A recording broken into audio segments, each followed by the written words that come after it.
जय भीम, नमो बुद्धाय साथियों। मैं हूँ रेखा रानी और आप देख रहे हैं मेरा यूट्यूब चैनल रेखा ब्लॉग 85। साथियों, सामाजिक भेदभाव और किस तरीके से हमारे दलित समाज के भाई बहनों के साथ होता है, दलित समाज के साथ होता है। आज भी शोषण अत्याचार होते हैं। संविधान लागू होने के बाद भी, बाबा साहब के संविधान लागू हुआ, उसके बाद भी इतने अत्याचार और शोषण होते हैं। आखिर वजह क्या है? वजह यह है कि हमारे बहुजन समाज के लोग, दलित समाज के लोग इतने शिक्षित नहीं हो पा रहे हैं अभी, और उनको अभी ज्ञान ही नहीं है, अपने महापुरुषों को भी नहीं पढ़ते हैं। तो इस वजह से वो इस तरह के शोषण अत्याचार का शिकार हो जाते हैं।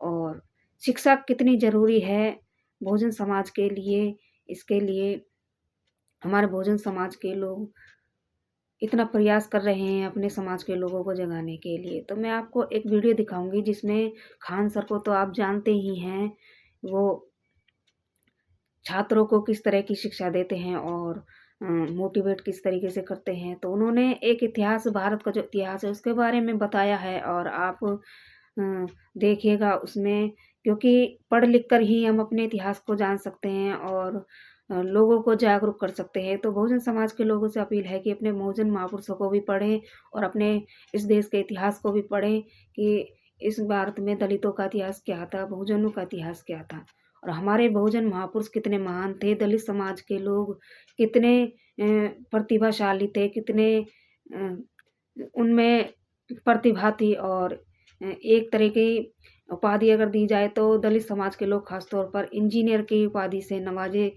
जाते थे किसी समय। और आप खान सर के जरिए आप सुनिए कि वो क्या कहते हैं, क्योंकि जो दलित महिलाओं के साथ जो अत्याचार शोषण होते थे उसके बारे में भी उन्होंने पूरी व्याख्या की है। आपने इतिहास में सुना होगा कि नंगली नाम की जो एक लड़की थी केरल में रहने वाली, उस उसने किस तरीके से अपना स्तन काट दिए थे और स्तन टैक्स किस तरीके से लगाया जाता था, महिलाओं के ऊपर कितने अत्याचार होते थे, उस चीज़ के बारे में उन्होंने बताया है। और हमारे बहुजन समाज को यह इतिहास भी नहीं, अभी ज़्यादातर पता नहीं है। वैसे लोग जागरूक हो रहे हैं कि 1 जनवरी को जो लोग तो नया साल मनाते हैं, लेकिन दलित समाज और बहुजन समाज के लिए वो एक शौर्य दिवस के रूप में प्रचलित है और शौर्य दिवस के रूप में मनाया जाता है, क्योंकि 500 महारों ने 28,000 पेशवाओं को हराया था और जीत हासिल की थी और गुलामी की जंजीरों को तोड़ा था उन्होंने। क्योंकि उस समय जो व्यवस्था थी कि आगे गले में हांडी और पीछे झाड़ू दलित छूत समाज के लोगों पर लगाई जाती थी और उनको किस तरीके से उनका शोषण किया जाता था। तो आइए चलिए साथी, हम दिखाते हैं आपको वीडियो, और खान सर की यह वीडियो ज़रा ध्यान से सुनिएगा और समझने की कोशिश करिएगा कि शिक्षा कितनी ज़रूरी है, और शिक्षा से ही भला हो सकता है, शिक्षा से ही हम ऊंचाइयों तक जा सकते हैं। तो तमिलनाडु का आता था कुछ, केरल का। ये त्रावणकोर का एरिया आता था। त्रावणकोर राजवंश था अपने समय में। त्रावणकोर की एक बहुत दुखद घटना क्या थी कि यहाँ दलित महिलाओं को एक टैक्स देना होता था, मूलाकर। मूलाकर, तो दलित महिलाओं को मूलाकर नामक टैक्स देना था। अगर वो वस्त्र पहनेंगी तब। दलित महिलाओं को स्तन ढकने की इजाजत नहीं थी, इससे पहचान हो सके कि वो दलित है। और अगर किसी दलित को स्तन ढकना है ना तो उसे टैक्स देना होता था। उससे भी बेहुदगी की बात क्या थी कि स्तन जितना बड़ा रहेगा टैक्स उतना देना रहता था। इतना शर्मनाक बात किया था यहाँ पे।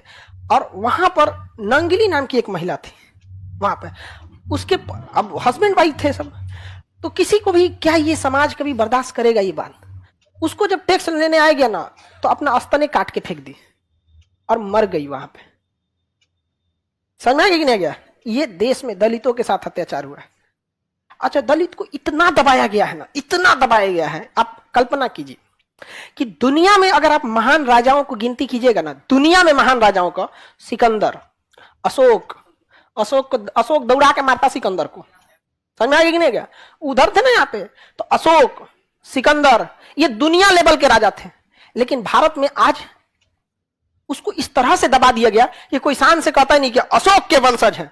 जबकि आप यूरोप में जाके कहिएगा, मैसिडोनिया का आज भी बंदा वहां का कहता है कि सिकंदर के वंशज है, या सिकंदर की सेना हमारे यहां से आई थी, क्योंकि अशोक छोटी जाति से थे। किस तरह से, मतलब हमारे पास अगर छोटी जाति का व्यक्ति दुनिया का सबसे बड़ा काम भी कर दिया ना तो हमें मंजूर नहीं है। समझ में गया? दुनिया को इंजीनियरिंग सिखाया था सबसे पहले दलितों ने। जिस चमड़े को लोग फेंक देते थे ना, उससे बेहतरीन जूते बना देना, जैकेट बना देना, बेल्ट बना देना, पर्स बना देना, दुनिया का पहला इंजीनियर यही थे सब, पहला इंजीनियर यहाँ पर। इनसे ऐसा शिक्षा छीना गया ना, ऐसा शिक्षा छीना गया कि अपने आप को कम समझता है।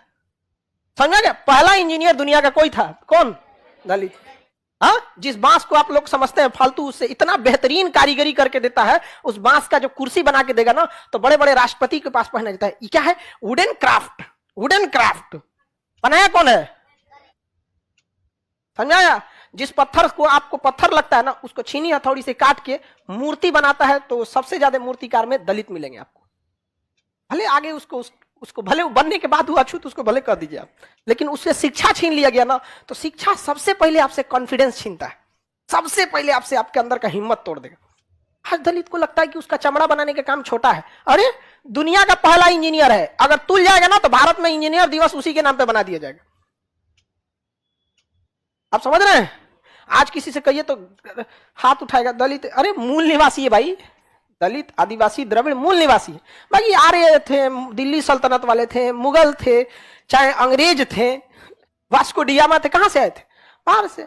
आप लोग खुद पढ़ते हैं कौन कहां से, कोई मध्य एशिया से, तो कोई ईरान से, तो कोई फारस से, कोई तुर्क से, कोई फरगाना से, और जो यहाँ थे पढ़ाई नहीं छोड़ दिया यहाँ पर। तो ये कितना दुखद। तो सुना आपने, बहुजन समाज के लोगों के लिए शिक्षा कितनी जरूरी है, और शिक्षा से ही हम अपना स्टेटस बना सकते हैं और ऊंचाई तक पहुंच सकते हैं। शिक्षा ही से वो शेरनी का दूध है, जो पिएगा वो दहाड़ेगा।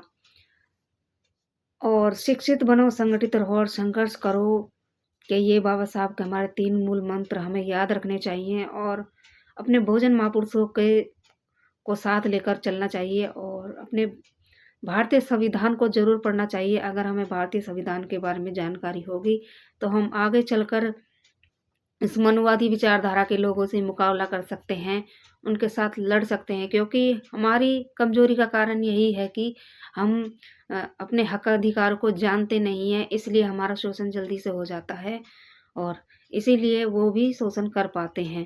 तो बहुजन समाज के लोगों से अपील है कि अपने महापुरुषों को जरूर पढ़िए, जानकारी लीजिए और समाज में जागरूकता फैलाइए, ताकि जिस तरह का माहौल आज के समय में चल रहा है और जिस तरीके से अत्याचार हो रहा है, उसको रोका जा सके और लोग समझ सके कि उनका भला शिक्षा, रोजगार और विकास से ही हो सकता है, ना कि किसी धर्म पाखंड में पढ़कर हो सकता है।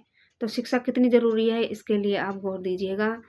और अगर आपको वीडियो अच्छी लगी हो तो वीडियो को लाइक, शेयर, कमेंट जरूर करिएगा। मिलते हैं फिर आपसे अगली वीडियो में, तब तक के लिए जय भीम, नमो बुद्धाय।